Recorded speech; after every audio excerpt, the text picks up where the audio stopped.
Well, I think in the past quarter century we've been through a lot. I think a lot has happened in the past 25 years.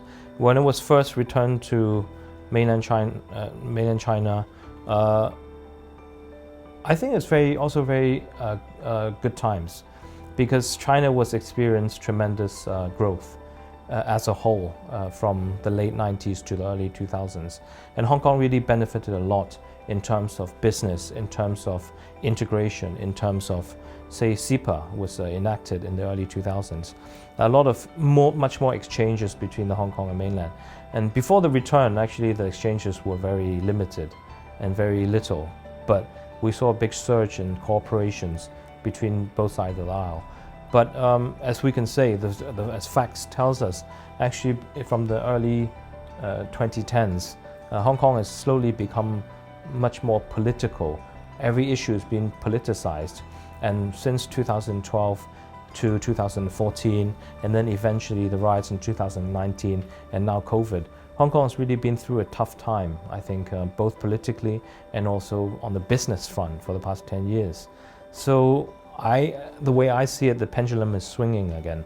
Now that we are, greeting the 25th year of the return to the mainland this year, and I think it's time to start again the close cooperation between Hong Kong and mainland, but more importantly, to do it together and face the international community together in unity in terms of business and also other cultural exchange and other issues as well.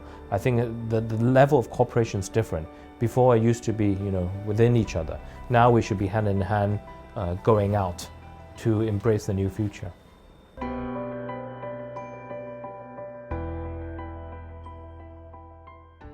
Well, I think it's very interesting. A lot of people compare Hong Kong to Singapore simply because of size and population.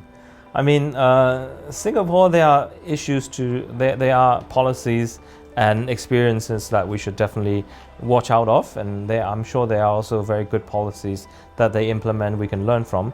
But I think specifically when you say about COVID, it's very different. It's very different. The situation that we are in and the situation that they are in are totally different. And I would say that we're in a much better position because we have the support of China mainland, and Singapore doesn't. It needs to open up, otherwise it doesn't have any resources. So this is what they have chosen the path to take. But for Hong Kong's policymaking, we have to think about the bigger picture and how it affects Hong Kong not only, and also the mainland in Shenzhen, Guangzhou, or the mainland as a whole. So in terms of a health policy, there has to be clear communications between us and also different authorities in mainland China. I think this has to happen. We have to fight the virus as a whole. And as we understand, China is a huge country with different disparities across our nation. So I think we have to be more careful in dealing with COVID and health crisis, and we have to put the lives and livelihood of our citizens at first place. So in terms of this, I think it's much more important to think of the bigger picture here and not simply just compare with other people's policy and say what's best.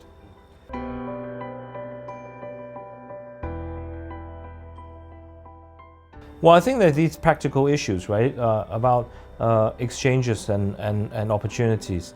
I think now we're trying to push for more meaningful exchanges between youth from Hong Kong and the mainland, using more their language and their interests. And the one area that I see has great potential is sports and culture.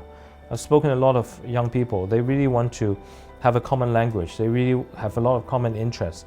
Can we organize more programs, more events for people of different background to join? I think this is something that's meaningful. And Beijing has also, embraced this idea by giving us a lot of Greater Bay Area themed events, such as the All China Game in 2025. I think that's a great platform for young people, sportsmen or not, to join in something special that we do it together. I think secondly is about opportunities, because if you have just one event, you go to the mainland, you learn new friends and you come back. But secondly, I think more important, where do you find your path in your career? I think Hong Kong is a small place. Hong Kong has a lot of opportunities, But I think our young people should look further and broader and gain more experience besides Hong Kong. So I think how they can go over the border to the Greater Bay Area or even elsewhere to seek their opportunity, to seek their career path, I think it's also interesting. I mean now, up to today, the latest statistics for Hong Kong Form 6 students studying outside of Hong Kong, mainland is still the top number. It's the largest out of all the other countries and regions. So, I think this exchange is getting more and more multi-leveled. It's not just about simple events anymore. They're studying in the mainland, they're working there, they're starting a family there. So a lot of things that we need to do to enable that to happen. For example, if you were to work in the mainland and you start a family, you find a wife and you have kids, then you have to sort out the kids' education. This is what we're doing in the GBA now. 港人子弟学校, so school for Hong Kong parents, for example. There are different curriculums. So these are the practical things that we need to think about when we talk about exchanges and integration. So I think it's a lot of work to be done in the next 10 years.